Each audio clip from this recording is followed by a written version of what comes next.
Vice Chair Burke. Here. Mrs. Kepiscus. Here. Mr. Leclerc. Here. Would you please join me in standing for a moment of silence in the Pledge of Allegiance?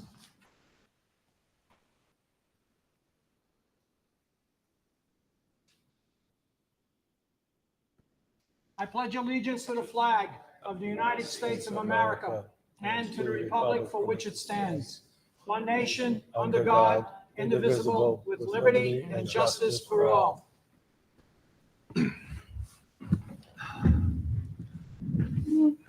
We'll go into good and welfare. So for anyone addressing the school committee meeting tonight during good and welfare, please begin with your name and your address. Your comments shall be no more than 5 minutes of speaking time and should be in good decorum. Please be aware that the committee cannot respond to you during good and welfare, but may direct you to an appropriate member of the administration team or may meet with you directly after the meeting for further discussion. Does anybody want to address the school committee this evening? Please come to the mic, state your name and address.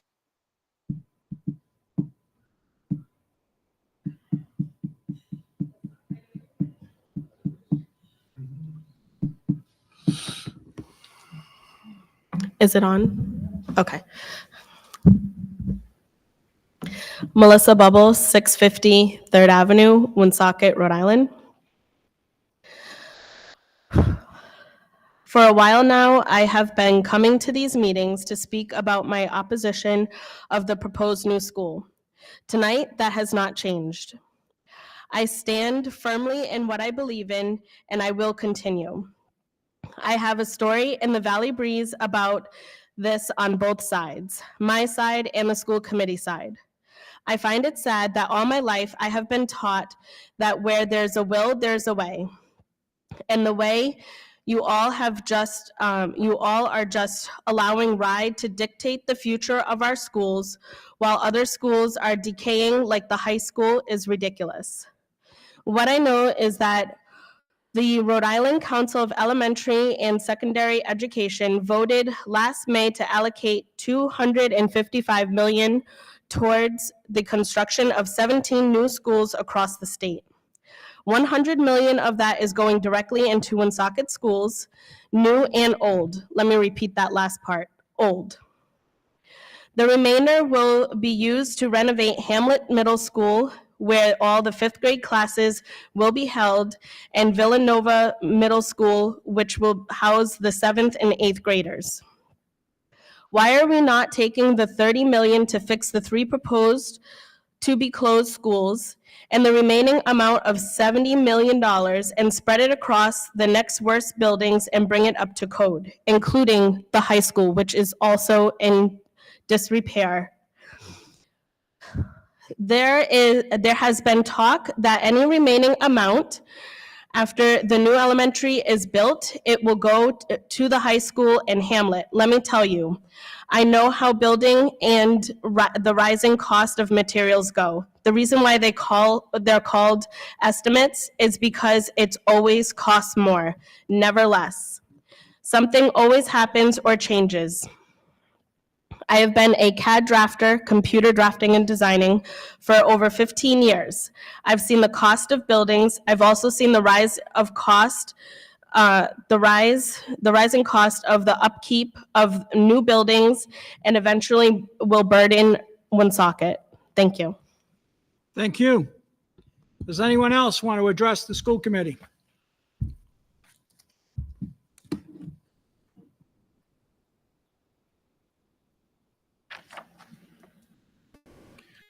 Good evening. My name is Robert Caradillo. I'm from Westerly. I'm here this evening as part of my statewide mission to speak at school committee meetings in all 36 Rhode Island districts to inform you and everyone here, everyone watching at home, that no district is obligated to comply with RIDE's misleading and untruthful transgender guidance policy or the illegal hijacking of Title IX. Let me ask you, members of the board, and I know you won't answer, you can't answer, how would you feel if your daughter or granddaughter were in a girl's bathroom or locker room, thinking she was in a girls-only space, when all of a sudden a boy, pretending to be a girl, enters? Are you good with her feeling uncomfortable or unsafe with her privacy being violated? How about if your daughter were an accomplished athlete, or not an accomplished athlete, just an athlete, in say track or swimming or field hockey, and a boy who identifies as a girl suddenly takes her spot, defeats her, or injures her? How would you feel about her being paired up with a biological boy in a hotel room during an overnight field trip? Or teachers having to go against everything that they believe and being made to call a girl a boy or a boy a girl? Lastly, how would you feel if your kid's school kept life-altering information, secrets from you about their own child? Every single one of these instances is allowed in your current policy, which RIDE calls law. Angelica Infante Green is lying to you. It isn't law, and you have no obligation whatsoever to comply. Tell RIDE that families and parents through this committee know what's best for Woonsocket's kids, not RIDE. A Cumberland School Committee member noted the lack of incidents in bathrooms as a reason to keep its current policy. He is obviously willing to take a chance that a young lady won't have her safe space violated or be sexually assaulted in the girls' room by a boy dressed as a girl, as happened in Loudoun County, Virginia. I am not willing to take that chance. You cannot either. This district's Title IX policy reflects that of the Biden administration's hijacked rewrite scheduled to begin August 1st. Title IX was written to protect women against discrimination based on sex, not men identifying as women. That is not the same thing. This Biden administration's illegal rewrite and hijacking of Title IX not only doesn't prevent discrimination against women based on sex, it mandates it. I hope Woonsocket parents will not accept this. I certainly do not, and I will fight this with everything I have for as long as it takes. This committee simply cannot adopt this unlawful and unsafe rewrite of this law. 20 states are currently suing the Biden administration over Title IX, and they are winning. Those that don't and districts that don't will doubtless be sued by their own families and residents. Your choice.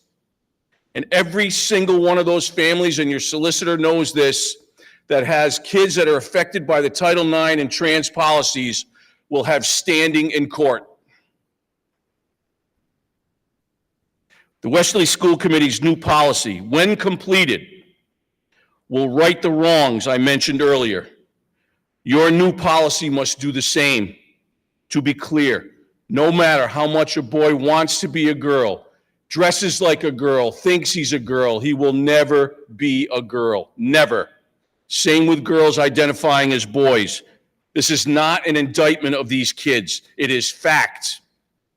Following Westerly's lead and writing your own policy would make certain that Woonsocket's kids get the safety and privacy they all need and deserve. There are solutions. Get this on your agenda and discuss it within 30 days and start drafting a new policy. I will get Westerly's policy to you when it's completed. I promise you we will hold this committee and district leadership responsible and accountable. Thank you. God bless the families and the children of Woonsocket, and God bless the United States of America. Thank you very much. Thank you.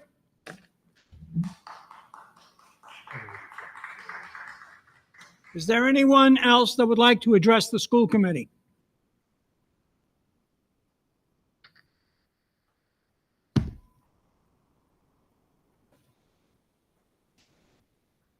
The given name is John Clark. My address is 531 Grandview Ave, Woonsocket, Rhode Island.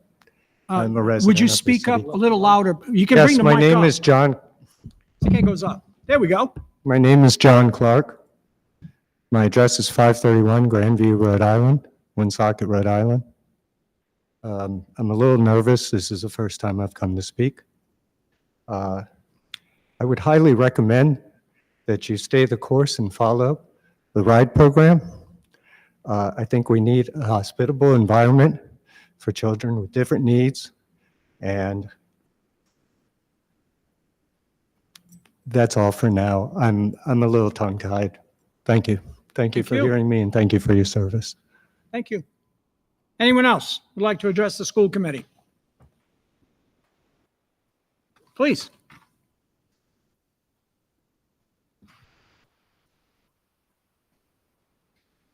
Chairperson, members, staff, and assembled folks. Sean Hagberg, 171 Armington Street, lovely Cranston, Rhode Island. I'm here for a couple of reasons. One is I'm trained as a cultural anthropologist, purportedly the first one out of Rick to get a PhD. So I Would was you told. please speak into the mic? So I Thank was you. told. First one to get a PhD out of Rick, as a Rick grad in anthropology. And I studied power and power relations. And you form an executive body that can wield tremendous power. And what I'd ask anyway, is that you folks use that power to investigate what you're told and just fact check everything. The Loudoun County example, well, you can look up the grand jury report and read it and see if it confirms things. And so I just suggest you do that. The other thing I do as a career, my day job, is I'm a neuroscientist. Previously a clinical assistant professor in neurosurgery, University of New Mexico. Studied empathy and the neurobiology of empathy. I'm not talking about how you feel about empathy. I'm talking about the way other people's bodies induce empathy in you. And I would just suggest that you also think about that when you're mulling over these problems. It was Einstein who said, when asked how he came up with solutions to problems, he said the most important thing was to approach a problem with empathy. And I hope all of you do that. Thank you. Thank you. Anyone else? Then we'll go into recognitions and announcements. Dr. McGee? Thank you, Mr. Chairman, members of the school committee. I am honored this evening to introduce Miss Anna Marie Gupton as the new Pothier Citizens Elementary School Assistant Principal. Ms. Gupton holds a master's degree in education, school leadership from Providence College, and a master's degree in special education from Seattle University. She's been an educator for 14 years and has spent the last 10 years as a special education educator. Ms. Gupton has been employed with the Woonsocket Education Department as an IEP facilitator at Woonsocket High School since the 21-22 school year. Based on Anna Maria's education and years of experience in education, I am very happy to welcome and appoint Ms. Anna Marie Gupton as Assistant Principal to the Citizens Pothier Elementary School campus. And with that, Mr. Chairman, that concludes my recognitions and announcements. Any comments? Do I make a motion to receive and place on file the recognitions and announcements? We have a second. Second. Second by Mr. Leclerc. All in favor signify by saying aye. Aye. Next, we'll go into the approval of minutes. I'll make a motion to approve the May 30th, 2024 joint meeting minutes. Do we have a second? Second. Second by Vice Chair Burke and Mrs. Costa. Any changes to those minutes? Dr. McGee? Chairman Bourget, Yes? Vice Chair Burke, Yes. Mrs. Kepiscus, Yes. Mrs. Costa, Yes. Mr. Leclerc. Yes. Next, I'll make a motion to approve the June 26, 2024 closed meeting minutes. Do we have a second? Second. Second by Mrs. Costa. Any changes to those minutes? Dr. McGee? Chairman Bourget, Yes. Vice Chair Burke, Yes. Mrs. Kepiscus, Yes. Mrs. Costa, Yes. Mr. Leclerc. Yes. Next, I'll make a motion to approve the June 26, 2024 open meeting minutes. Do we have a second? Second. Second by Vice Chair Burke. Any changes to those minutes? Dr. McGee? Chairman Bourget, Yes. Vice Chair Burke, Yes. Mrs. Kepiscus, Mrs. Costa, Yes. Mr. Leclerc. Yes. Next, we'll go into the consent agenda, and I'll make a motion to discuss and approve the consent agenda. Do we have a second? Second. Second by Mrs. Costa. Does any member of the committee want to take any item out of order or discuss any particular item? Dr. McGee? Chairman Bourget, Yes. Vice Chair Burke, Yes. Mrs. Kepiscus, Yes. Mrs. Costa, Yes. Mr. Leclerc. Yes. Dr. McGee, I'll ask you for your report. Thank you, Mr. Chairman. Excuse me, and members of the school committee. So you have the updated staffing changes As you see, there are a lot of different categories here this evening. I know that there may be some questions here this evening about some of the categories here. So I will open that up to questions from the committee. Anyone? Mrs. Kepiscus? We'll wait till you bring the mic. There we go. I knew I was going to have questions. I saw you looking at me. Yeah. I looked at the list, and the first thing that I thought was it was shocking to see the number of TA positions that are displaced. What does that mean exactly? Glad you asked that, Mrs. Kepiscus. I had the same questions, and we're going to get the answer. Here we are. Would you like to take that, Ms. Morel? Yes. So a lot of the positions that were filled last year by the CNAs, before we hire back any CNAs from contracted services, we need to try and fill them with internal or new teacher assistants that have the teacher assistant certification. Any of the positions that are not filled come September, once the bid does go out, which I believe it has gone out this last week, we will go through the bid process and hire on CNAs to fulfill the one-on-one positions if they're not filled already.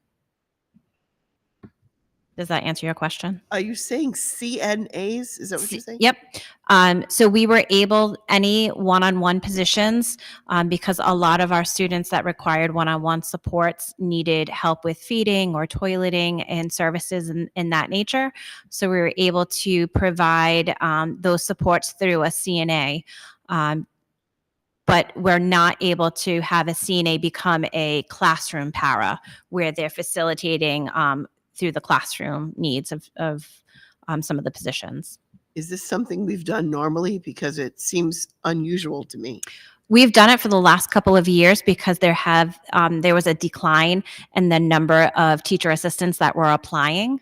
And we do have a significant higher number of need for one-on-ones and one-on-twos for students, especially for our youngest students that are coming into the district for kindergarten and pre-K.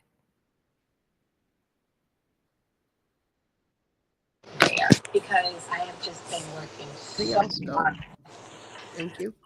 Displaced means they're going to another position, correct? So a lot of our teacher assistants that were displaced, they were displaced because they were hired after a certain deadline. They were hired after October 1st or whatever that deadline was. So they were all displaced, and all of them came to the job fair and they all got a position back. Many of them got the position that they vacated or were displaced from. They were able to get that position back. Mr. Chair. Ms. So- Kepiscus? Are you saying then that all these people who are listed on this list as displaced are not necessarily terminated? They're Exactly. terminated for now, but they will have an opportunity to bid on those positions again in the fall. Yes. We've already bid, right? Yeah, I think they already have a position, They- correct? We had the teacher assistant job selection process already. And we all came together, and everyone that was displaced as a paraprofessional did get a job. Ms. Morel, that schedule that we have from the superintendent, he explained it to me. I want to make sure we're all on the same page here. You have columns. The column on the right, on the left, I mean, your left, it lists a position. That's the position they're in now. The next column is, well, they're displaced. It's not like, it seems to me we should have the column that says displaced on the extreme left. Then we should have where they are. Is that correct? I don't do that form. That would be a form that Mrs. I'm not talking about, I was trying to figure it out. I was going backwards because like Mrs. Kepiscus, I saw displaced. I go, they're gone, but they're not. They're not They're in the gone. position that's on the left. Correct? Dr. Yes. Holt says yes. Yes. Dr. McGee says I yes. think there are a lot of heads that are nodding right now. Yes, that is correct. Yes. It's like It's- bobbleheads. Yes. Sorry. It's, As a person not familiar, pardon me, I'm sorry, Mr. Chair. No, fine. As a person not necessarily familiar with this form, I have to be honest. I don't remember ever seeing a list that had, if not 100, close to 100 names with the word displaced after it. I agree with And I'm you. thinking, did we lay off 100 paraprofessionals? What are we going to do in September? Who's going to be watching the classroom while you take little Johnny who's 3 to pee? I don't understand. Little Johnny will be able to go pee. I had the same question about the lack of people, but that's not what happened on this form. Bathroom will be fine. So personnel-wise, we're fine. Form-wise, not so good. Right. Thank you. Okay. Is that correct? Yes. That's what matters. That's all I care After I'm about. looking at the form, that's their new position, and the area where it says displaced, that's where they were before. They got displaced, and then this is their new position. So you're right. It looks a little backwards. So, Just- yes. So I think in the past, it probably said displaced from grade 2 Globe. So we Yes. would have known that the grade 6 Hamlet is a different position. Right. Okay, that was my problem. I'm sorry. I misunderstand.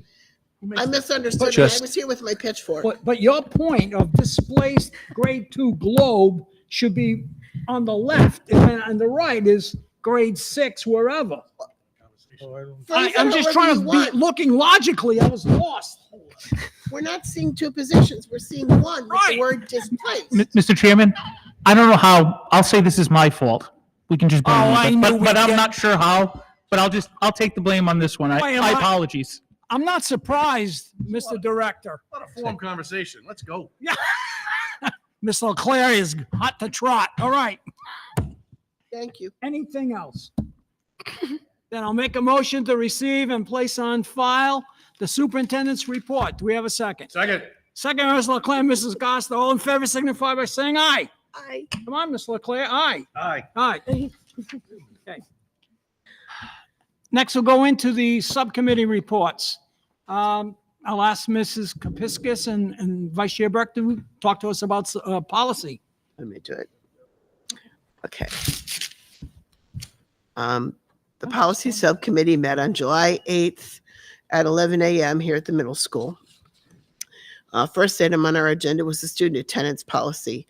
This policy is intended to address RIDE's ongoing concerns across the state around attendance.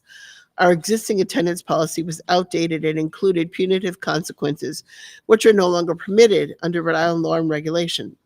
As a result, an overhaul of this policy was added to the subcommittee's agenda. Concerns about the policy as drafted arose around issues at the middle school and high school with how tardies to individual classes, the so-called 15-minute rule, are reported on Skyward and subsequently to RIDE. In order to give the district the opportunity to make sure our reporting requirements in Skyward fully comply with RIDE's reporting requirements, as attendance is a factor reported on the RIDE reports on districts and schools in the STAR reports. After discussion, the decision was made to hold this draft policy for further discussion. Once we have principals from the high school and middle school present to join the discussion. I'm sorry, if you can't tell, I'm sick. Next item was the substitute. It was called the substitute hiring policy. That word's been displaced. This policy is presented by HR and council together to update our current substitute staff policy. The changes required to address several issues. One, are subs treated as at-will employees, or are they entitled to some or any employment protections? Two, reasonable assurance letters which clarify that subs are not entitled automatically to employment the following school year and therefore are not entitled to unemployment during the summer period. A brief discussion was had about the credential requirements to substitute staff as reflected in the draft policy. Subject to some minor amendments for purposes of clarity, the policy as drafted was sent forward to the full school committee for vote and is currently on our agenda under new business.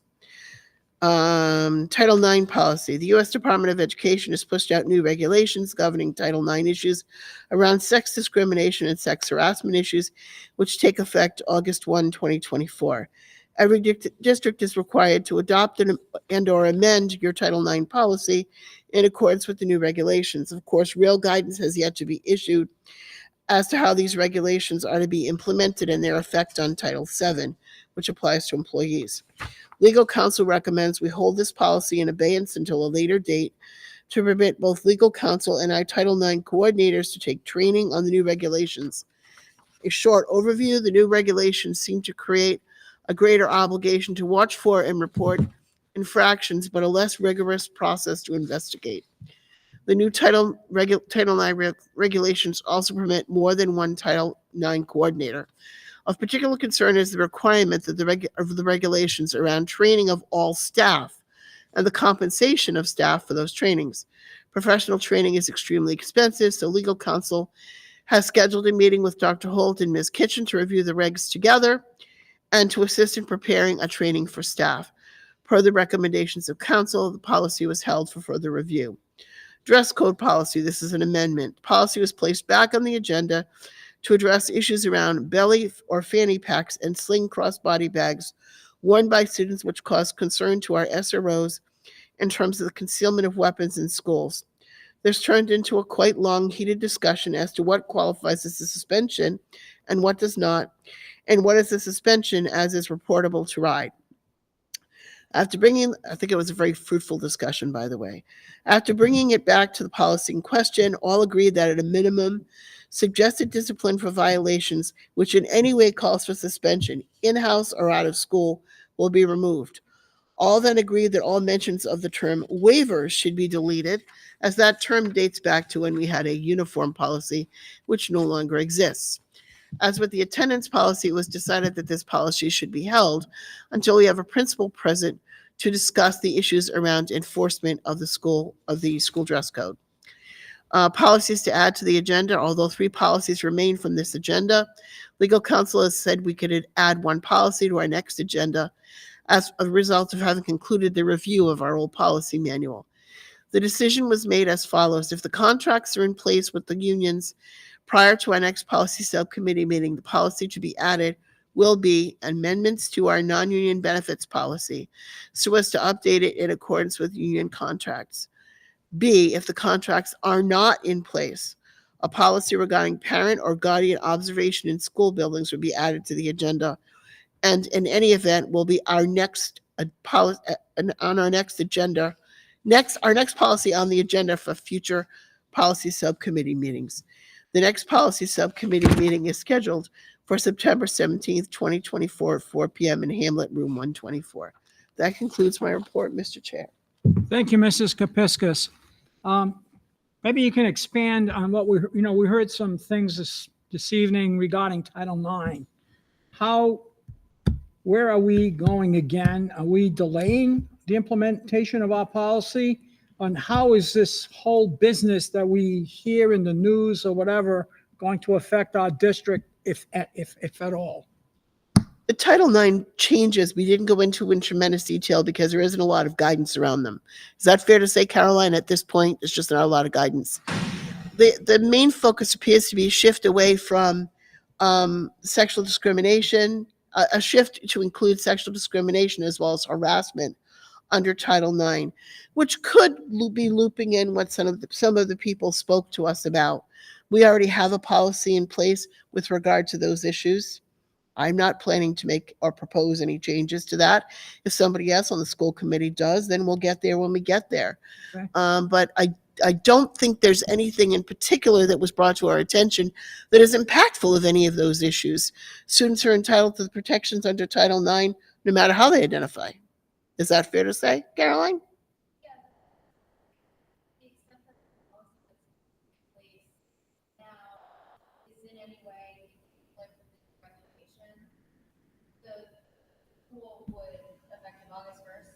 Follow the regulations because those are the governing. That's the governing law, and we'll get that policy.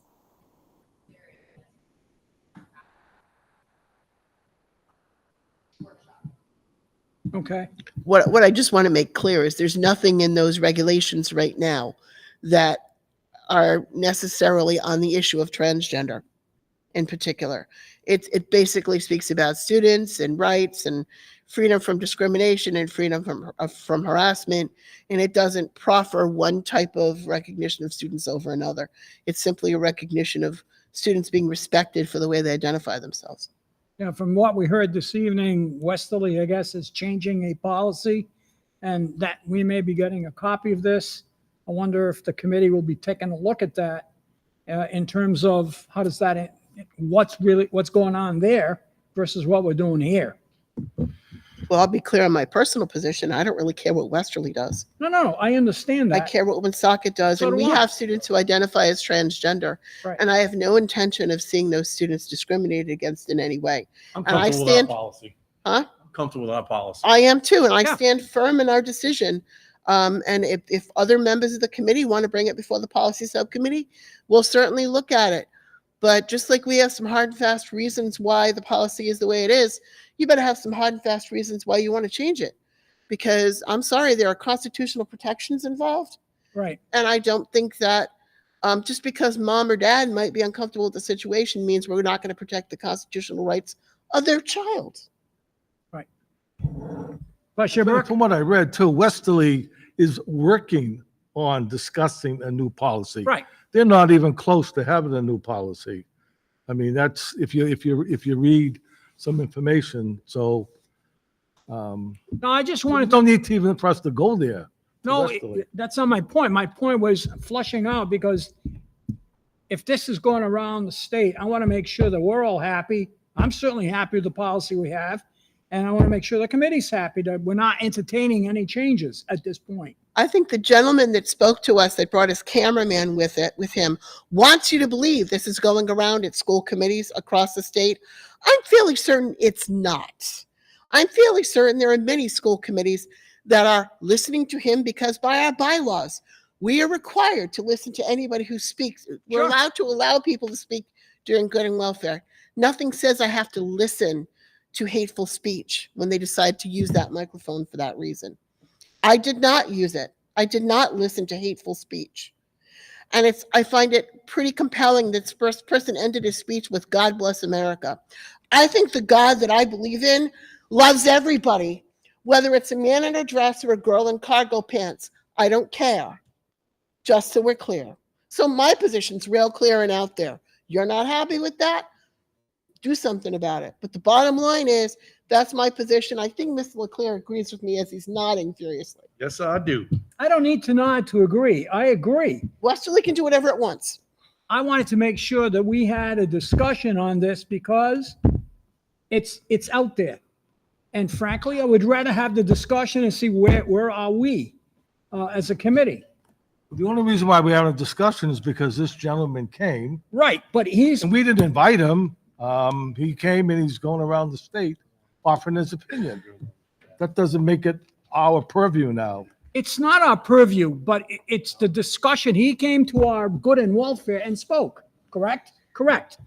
And he's gone to other school committees and had the same kind of discussion. I wanted to see where we are, and here's where we are. We're firm in our conviction and where our policy is very good, protects the rights of our kids. So we're good to go. Got nothing else? Mrs. Kepiscus? If he wants to change state law, I think he's wasting his time coming here. He should be submitting his paperwork to run for governor. If that's his plan, is he plans to actually should run for Speaker of the House because that's who really runs the state. But the bottom line is, he can, as far as I'm concerned, he can preach to school committees all he wants. Whether he is or not, I don't know. I'm not hearing any buzz. I don't know about anybody else, but I'm not hearing any buzz about this man. He brings his camera. Yeah, nice big show. I'm not hearing any buzz that people are looking to make changes. But you can view it however you want. But like I said, you want to make a change, come forward with a proposal. You convince the subcommittee, it'll make your agenda. You got 2 no votes. You got 3. You got 3, 4. Here we go. That's fine. And that's coming from a member of the LGBTQ community, just saying. That's fine. And 3 who aren't, I presume. And 3 who aren't, Right, but who are allies. right. Any other discussion on this item, on the update? Then I'll make a motion, receive and place on file the policy subcommittee update. Do we have a second? Second. Second by Mrs. Costa, Mr. Leclerc. All in favor signify by saying aye. Aye. Next, I'll ask Mrs. Kepiscus to take us through the curriculum subcommittee report.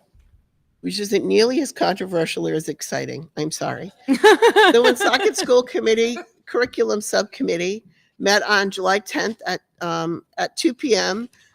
In Hamlet 124. We called to order at 2:10 because Dr. McGee was late, but I'm not going to mention that. Number one, discussion of the expansion of the McGraw-Hill Impact Social Studies curriculum. Dr. Hull presented an overview of this proposed elementary school social studies curriculum. While there is not a current greenlit curriculum by Ed Reports, the proposed curriculum is approved by RIDE. In the heavy lift that the new LEA curriculum has been on our elementary school teachers, the district was looking for something that might not be so overwhelming as the social studies curriculum to roll out this fall. They discovered the McGraw-Hill Impact Social Studies curriculum, which has been designed to work well with the Wonders ELA curriculum. In particular, McGraw-Hill sent along a video to explain how this curriculum has been customized to meet all of the Rhode Island standards for social studies and still dovetail with the newly rolled out Wonders ELA curriculum. An expansion of just how that works was presented via the video. The proposed curriculum is set to address the unique needs of our MLL students as well as our special education students. The plan would be to implement this curriculum in the fall at the elementary school level.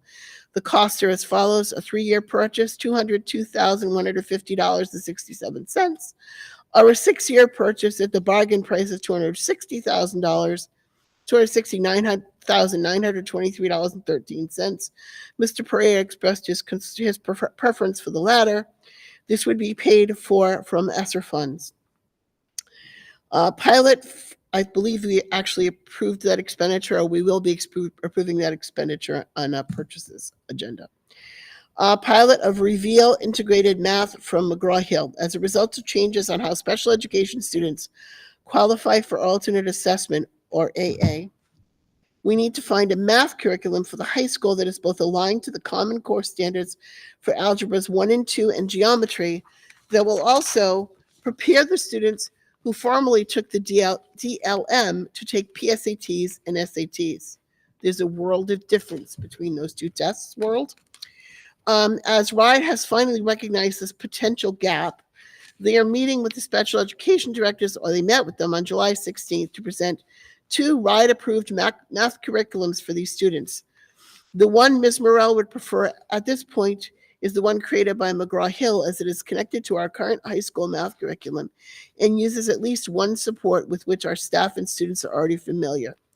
There is not yet much information on the other curriculum option, called Essentials of Algebra.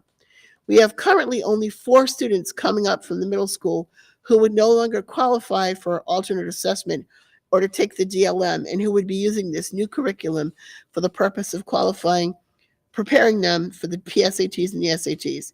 To be clear, this curriculum would and could be used with other special education students in need of additional supports with the general and special education, within the general and special education settings. RIDE will fund the 2 interventions offered, just the 2 interventions, but not the curriculum for the next year in 2 pilot classrooms. The plan would be to get this up and running for September, as the class of 2028 entering the high school as 9th graders in September will be the first class subject to this new graduation requirement.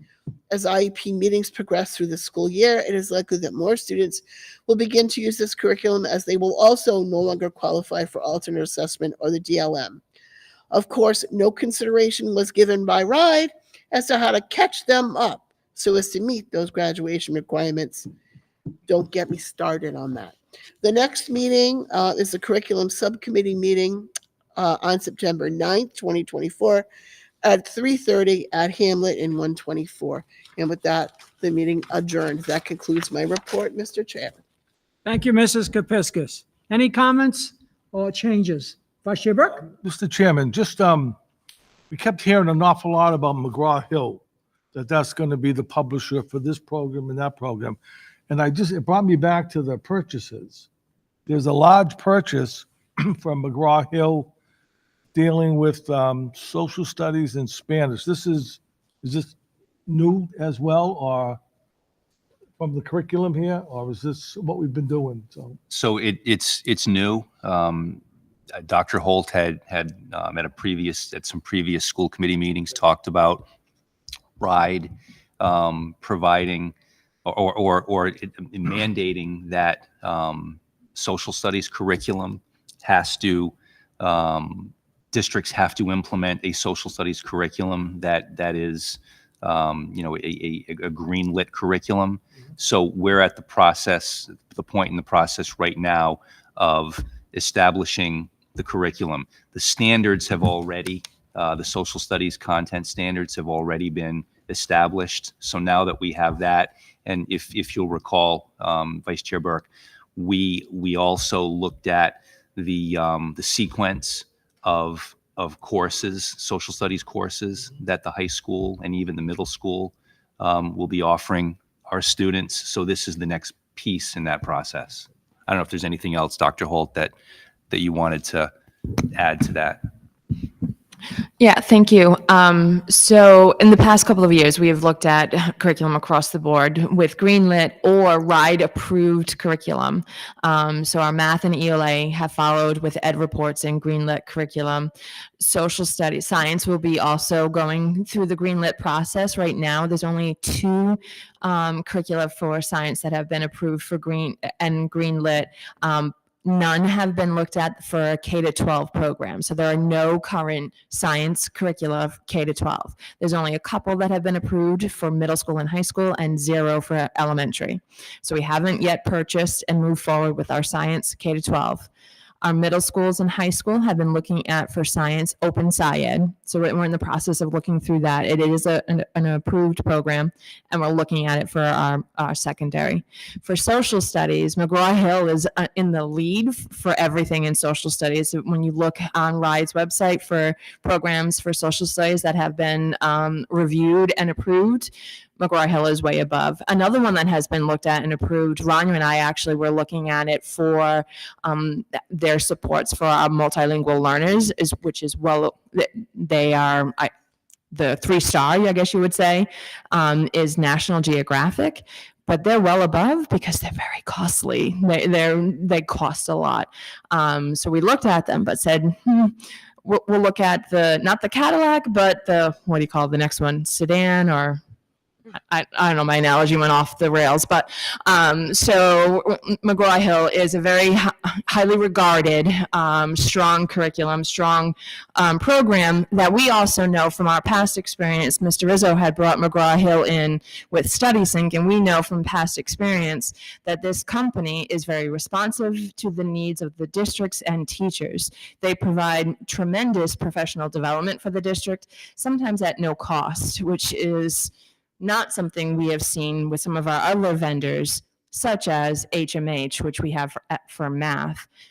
They charge, which most vendors would do for their product, and for every little piece and nugget, they charge for everything. McGraw-Hill, on the other hand, is very consumer-friendly and very responsive, to the point where they flew someone out. When I called and said, I need you out here tomorrow, they flew someone out and got the PD for me the very next day. So we're very happy with their product and they're also in alignment with the district's model. Dr. McGee has been talking a lot about our model of instruction and a student-centered learning environment, and McGraw-Hill is very in line with that model of instruction. So they check all of the boxes for us, so you do see them more often in the things that we talk about because they really are in alignment with not only our educational philosophy, but in our price range and also approved in many other places.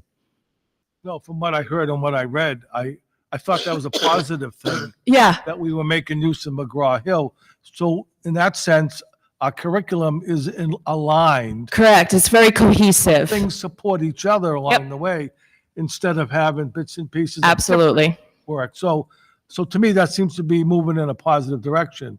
If we weren't already there, but absolutely to work with one publisher. So. There are Achieve 3000, there's StudySync, Wonders. Thank you. Well, I don't know why that one came to a blank for me. Wonders. So we are streamlined, and it's been a very thoughtful process in making sure that they've, like I said, checked all of those boxes for us. Yeah.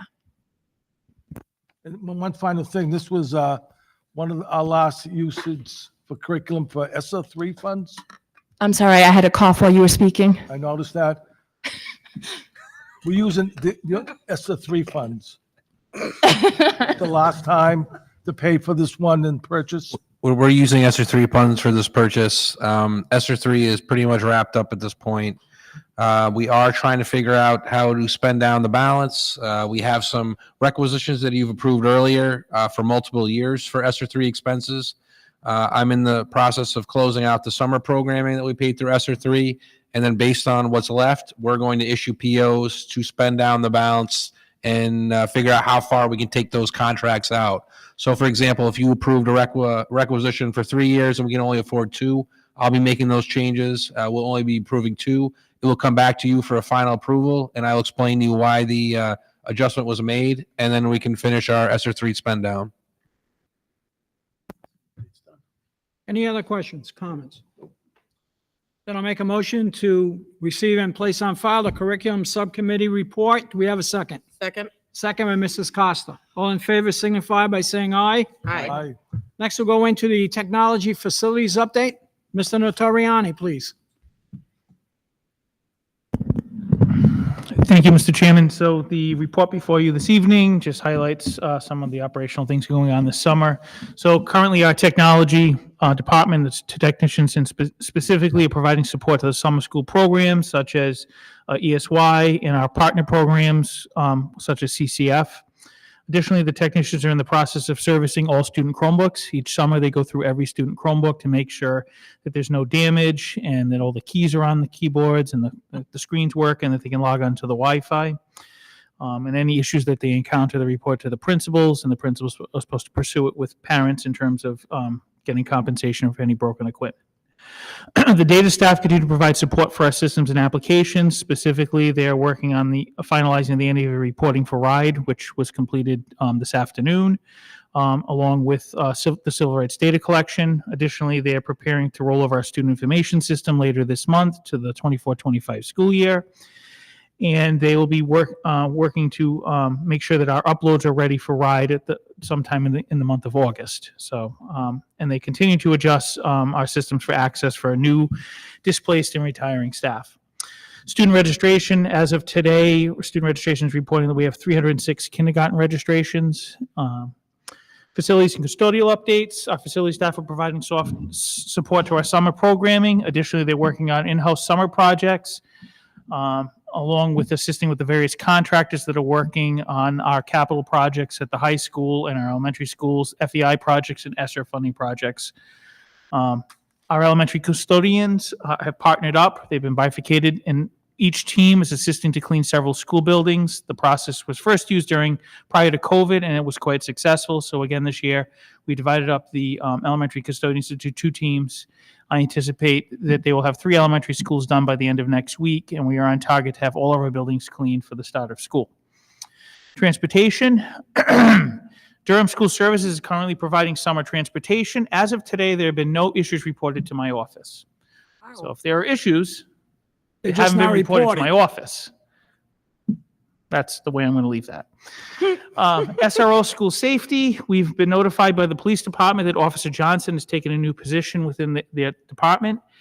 Subsequently, Officer Brigette will now be the SRO at the high school. He's permanently appointed to that position, which leaves an opening at the elementary level. And based on the collective bargaining agreement with the police, we should know who will be who'll be taking the open position. So as I expect at the start of school, Officer Brigette will be the high school SRO. Officer Valino will be the SRO for Hamlet.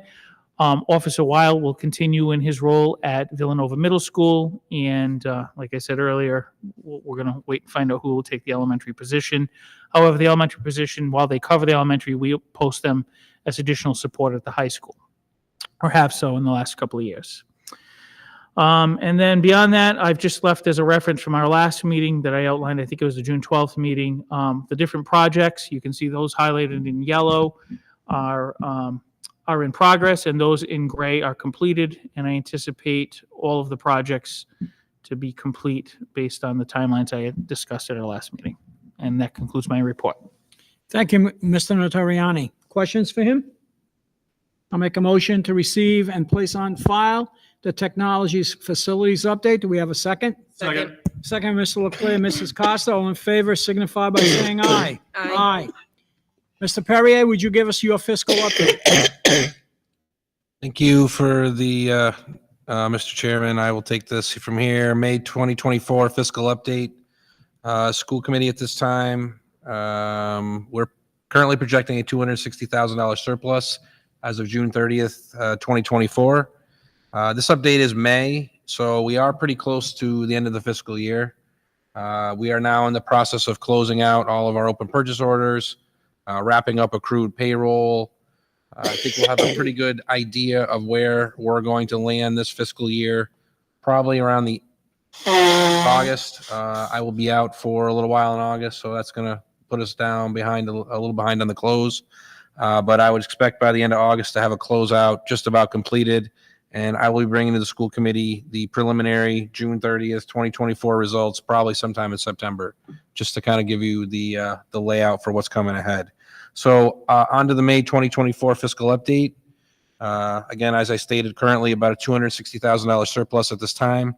On the revenue side, Medicaid reimbursement per this projection is targeted to be $449,000 under budget. This is actually an increase. As I mentioned in the last meeting, our Medicaid revenue was trending low, but we have managed to catch it up as we've gotten through the end of the fiscal year. So that's actually come up about $170,000 over the prior month. That will take thus from a negative on revenue to a positive. So now we have a $106,000 surplus on the revenue side. So we are covering our revenues as projected for fiscal year 2024. On the expenditure side, all regular salaries are $457,000 under budget at this time.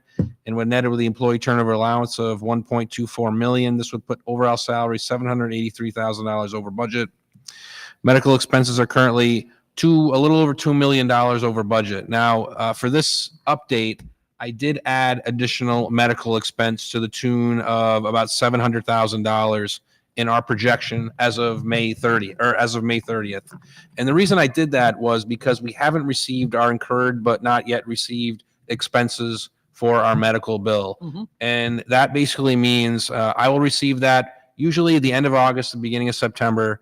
I'll receive notification from Blue Cross Blue Shield about expenses that they were not able to bill out in the 2024 fiscal year. So I'll get this list of expenses sometime in September that I need to book back to June 30th and that we need to account for in the closeout of this fiscal year. So in order to kind of prepare for that, we've added an additional $700,000 to medical expense so that we're in a good covered position. My recommendation would be if we do have a good IBNR report in September, I would be looking to take this money and moving it to our medical reserve account for future fiscal years. I think we've seen a very significant increase in medical expenses this fiscal year, and that really is one of the biggest concerns I think we have for the budget as we move into fiscal year 25. Again, I will update the school committee on that as more information becomes available, and I may be suggesting a transfer of additional funding to our medical pooling account so we have that safety for future fiscal years. So what you've done is actually load up the 2024 expenditures for a potential $700,000 in costs that we haven't seen yet that would only come in September. If we didn't do this, we'd have to book it automatically in the next year. But by accruing it now, it's a 2024. Yeah, absolutely. Yes. If it doesn't occur, then we can use that money and as a reserve for next year. That's absolutely correct, Mr. Chairman. Yep. The district has contracted with outside services to bring in additional support staff for the district. In particular, many CNAs have been hired to assist in the classroom, and these CNA expenses, for the most part, have been moved to ESSER 3. Additional funds have been allocated to transportation to cover higher than expected ride transportation billings. We are pretty close to closing that out as well. I don't believe we paid the June bill yet, but that will shortly come in. I know we are receiving a small credit on the bill, so that will be reflected in the June 30th update.